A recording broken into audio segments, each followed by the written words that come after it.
Jai Bhim. My name is Navya Tade. Today we are celebrating birth anniversary of Dr. Babasaheb Ambedkar. We all know that there were three gurus of Babasaheb. The soul of Ambedkar comes from Gautam Buddha, Sant Kabir and Mahatma Jyotiba Phule. Without understanding these three, one cannot understand Babasaheb Ambedkar. His first guru was Gautam Buddha. Gautam Buddha revolted against the wrong rituals and inhuman traditions. His second revolutionary idol was Sant Kabir. Sant Kabir fights against religious practices of claiming to have higher standards. Clearly, Kabir had influenced him greatly. And his third guru was Mahatma Jyotiba Phule. He intensely fought against the wrong interpretations of religious texts, traditions, and rituals. But what in Kabir had impressed him? What role had Kabir played in shaping the personality of Babasaheb Ambedkar? It is said that Ambedkar's family was Kabir Panthi. He must have come to know about Kabir in his childhood. It is more likely that Ambedkar was introduced to the questioning and philosopher Kabir through 100 Poems of Kabir, a book published by Macmillan in 1915. When this book was published, Ambedkar was studying in London. Needless to say, this book must have influenced on him. Though 500 years separated, Kabir and Ambedkar faced similar social and religious ambience. That is why Kabir's personality gave a new edge to Ambedkar's leadership abilities. Let us first try to understand Kabir's time. Kabir was a poet and a thinker of 15th century, born into a poor Julaha family. At the time, Julaha was untouchable caste. Muslim rule had become established during Kabir's time. Islam had opened many new doors for Shudras and Ati-Shudras. At the same time, the Brahminical counter-revolution had emerged. It was aimed at saving Hinduism from the onslaught of Islam. Ramanuj was the founder of Vaishnav Bhakti movement. One of his disciples, Ramanand, had shifted base from South India to Kashi to convert Dalit castes to Vaishnavism. To stop Dalits, especially Chandals, from converting to Islam, he turned them into Vaishnavism by giving them the mantra of Ram Ram. He did this in the most odd way, ensuring that his body did not touch Dalit's body. He whispered the word Ram twice into their ears, which according to him made them Vaishnavites. Dalits were not allowed entry into the temples. They could have glimpse of their Thakur or Krishna from distance. For Kabir, there were two power centers in society, the Mullah and the Pandit. Coincidentally, Ambedkar held the same belief. Mullahs and Pandits were the undisputed leaders of their respective communities, and no one dared to question them. Kabir could see how the Pandits and Mullahs were feeding false messages to the masses in name of Varna system. He could realize that there was a big difference between what they preached and what they practiced.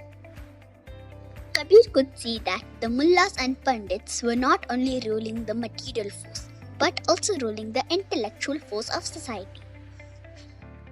He understood that the people needed a new intellectual stream based on principle, seeing is believing, like Gautam Buddha.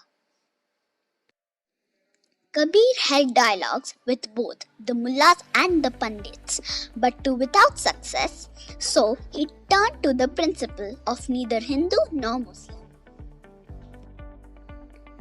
He developed his own principles, his own way of seeing religion and society.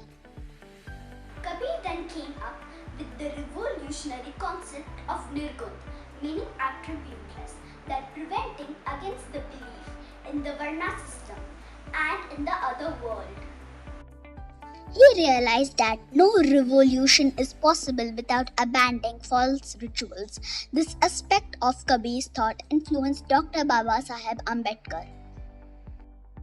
In the 20th century, Dr. Babasaheb Ambedkar was facing the same challenges that Kabir had faced before 500 years. That was why Kabir's concept of seeing is believing gave him the vision he was looking for. In the 20th century, treading the path of Kabir, Ambedkar did not accept the leadership of anyone. Dr. Ambedkar's quest for a religion that conformed to his belief ended in Buddhism. It was Kabir's logic and reason that led him to Buddhism. It was Kabir's Nirgunvad that took Ambedkar to the atheism. Kabir's Nirgunvad urges the people not to believe in fate and scriptures. It says, "Kaun mare, kaun janme bhai, sarag narak, kaune gati pai." Nirgunvad influenced Ambedkar deeply. He discovered the same kind of logic in Buddha's philosophy.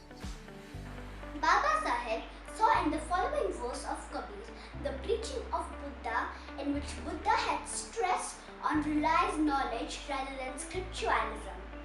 मेरा तेरा मनवा कैसे एक होए रे, मैं कहता हूँ आँखन देखी, तू कहता कागज की Lekhi.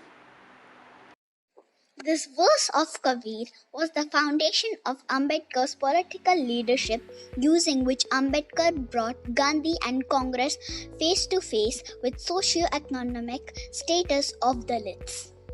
Kabir is present in Ambedkar's annihilation of caste speech.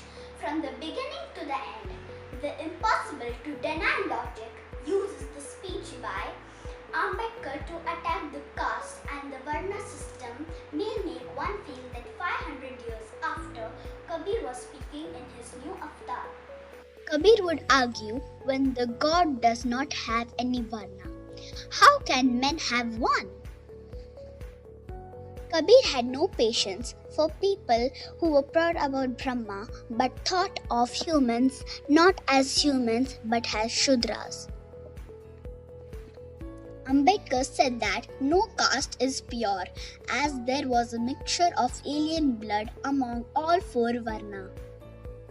Kabir never supported the spiritualism that considered this world an illusion and the other world as truth.